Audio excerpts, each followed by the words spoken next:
অবৈধ সন্তান বৈধতা দিতে বিয়ে এ সম্পর্কে ইসলাম কি বলে?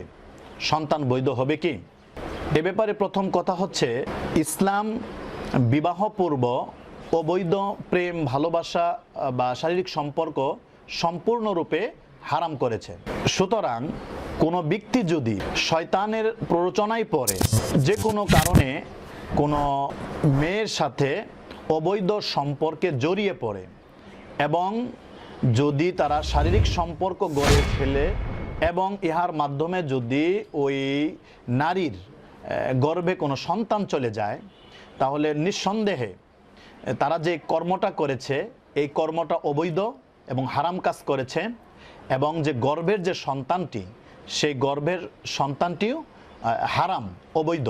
তবে তাদের এই সন্তানকে যদি গর্ভে আসার কারণে এই নারী আর পুরুষ যদি বিবাহ বন্ধনে আবদ্ধ হয়, তাহলে ইসলাম তাদেরকে অনুমতি দিয়েছে যে এই বিবাহ তাদের বৈধ হবে।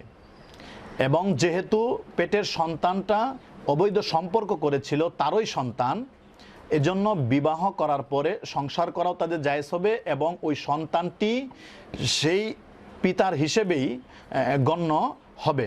কিন্তু বিবাহের মাধ্যমে যে সেই অবৈধ সন্তানটি বৈধ হয়ে যাবে, বিষয়টা কিন্তু এমন নয়। তবে এতটুকু হবে যে তাকে জারজ না বলে তার একটা পিতৃ পরিচয় সে পাবে। সেটা হচ্ছে, যেহেতু তার নসবটা অর্থাৎ তার বাবার একটা পরিচয় আছে, পৃথিবীর মধ্যে শুধু এতটুকু পরিচয় নিয়ে সে বাঁচতে পারবে। দুরুল মুখতার 2য় খণ্ড 116 নং পৃষ্ঠা এবং তাফসিরে মাজহারির 1ম খণ্ডে এই বিষয়টি স্পষ্টভাবে এসেছে যে বিবাহ পূর্ব অবৈধ সম্পর্ক এটা কোনো ক্রমেই ইসলামের মধ্যে বৈধ নয়। এবং যদি কোনো নারী পুরুষ এই সম্পর্কে জড়িয়ে পড়ে এবং তাদের এই সম্পর্কের মাধ্যমে শারীরিক সম্পর্ক গড়ে ওঠে, এর দ্বারা যদি ওই মহিলাটি গর্ভবতী হয়ে যায়, তো এই গর্ভ অবস্থায় ওই মহিলাকে পুরুষের জন্য বিবাহ করা জায়েজ হবে, হ্যাঁ, এবং ঘর সংসার করাও জায়েজ হবে।